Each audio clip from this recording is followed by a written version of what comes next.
we're going to do a super awesome makeup tutorial because everyone knows that unless you cover your face full of chemicals and shellac, no one will like you, especially not boys. Gotta put your hair out of the way when you're putting on the makeups because you don't want to make up your hair. So the first thing that you want to do is you want to cover up anything on your face that could even remotely be deemed a flaw or imperfection.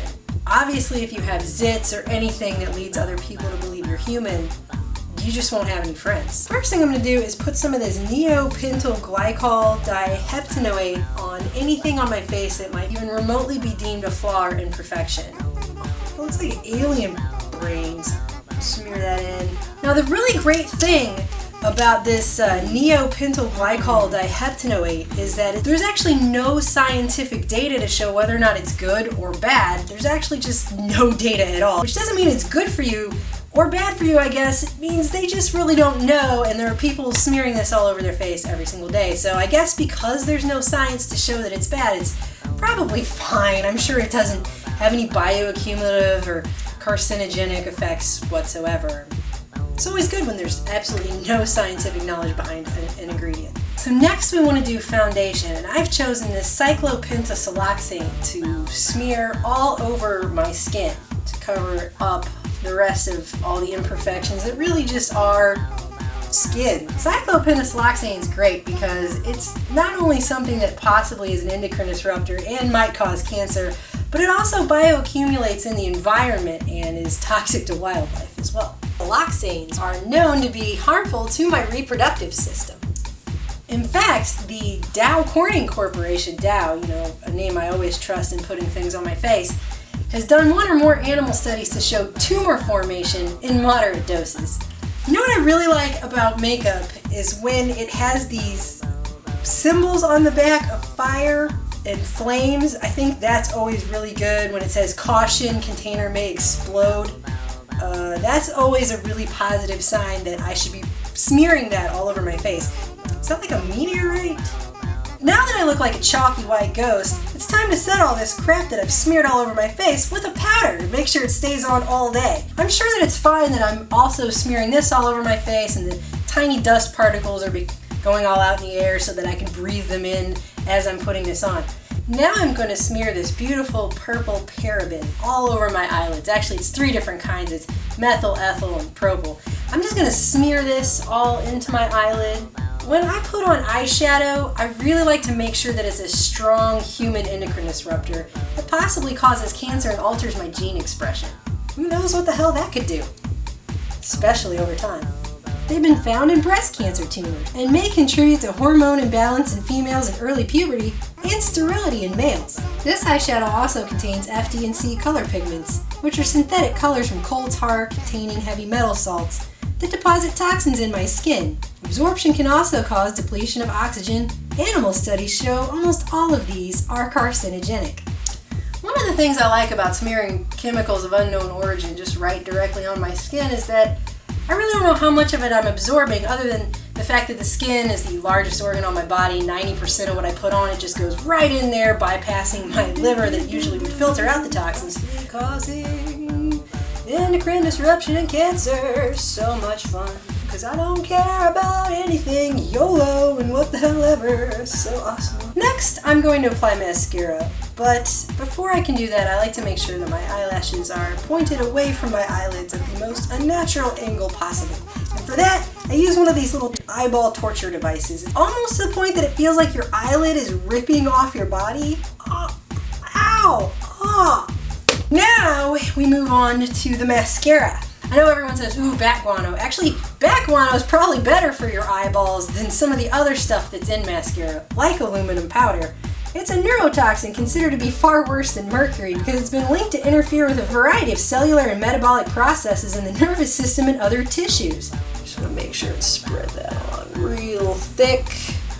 Not quite Tammy Faye Baker thick, because then if you cry, you're going to look like, you know, a whore. But the DMDM HYDANTOIN and urea in this are 2 preservatives that release formaldehyde, which causes everything from joint pain to cancer, to skin reactions, allergies, depression, headaches, chest pains, ear infections, chronic fatigue, dizziness, and insomnia.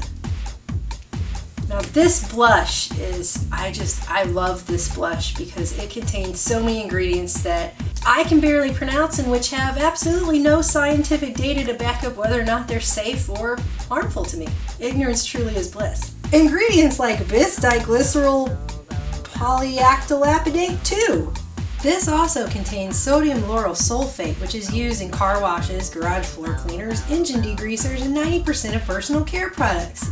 It can cause everything from eye damage, labored breathing, diarrhea, skin irritation, and depression to death. Always make sure you blend.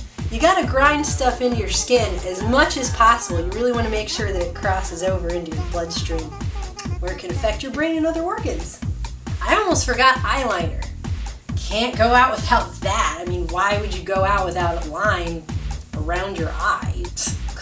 This is good because it has BHA and BHT, which can not only potentially cause cancer, but are also very harmful to fish and wildlife. And also includes heavy metals, so that's really good for your eyeballs. I learned this from Robert Smith of The Cure. Next is lipstick, and for lipstick I always personally like to make sure when I'm choosing lipstick that it includes cetyl peg PPG 10-1 dimethicone, which has evidence of sense organ toxicity and is most likely contaminated with ethylene oxide 1,4-dioxane again, which is awesome because on the 1 to 10 scale of dangerous at the Environmental Working Group, ethylene oxide has a 10. Not because it's a possible or probable human carcinogen, but because it's a known human carcinogen.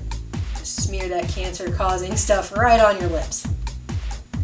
Also, another study they did back in the day, they tested 400 different types of lipstick and found most of them were contaminated with lead.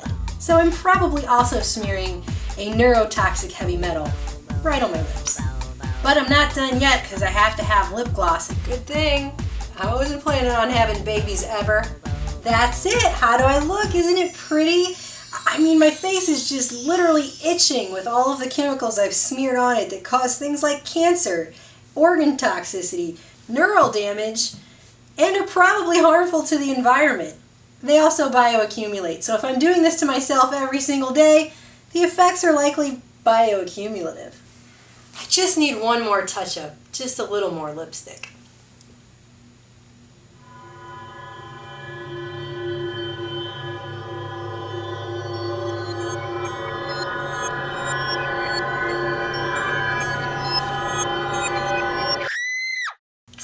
I'm so pretty.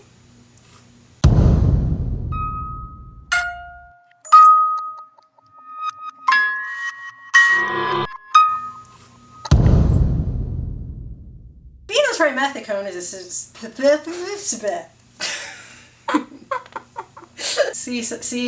a my daughter's filming this and I'm teaching her about how to put makeup on. Now that I look like a chalky one, you have to not laugh, dude. I'm trying.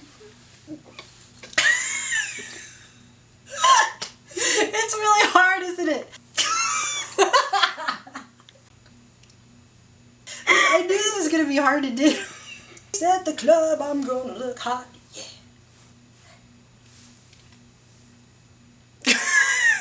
Next, I like to apply mascara, but before I can do that, I have to squeeze my eyelids with one. Next, we're gonna apply mascara, but before we can do that, we want to make sure that our eyelashes are as unnaturally pointed. You started losing it. It's so hard. I like to make sure that my eyelashes are as... What are you doing? So you can put them... I'm so pretty.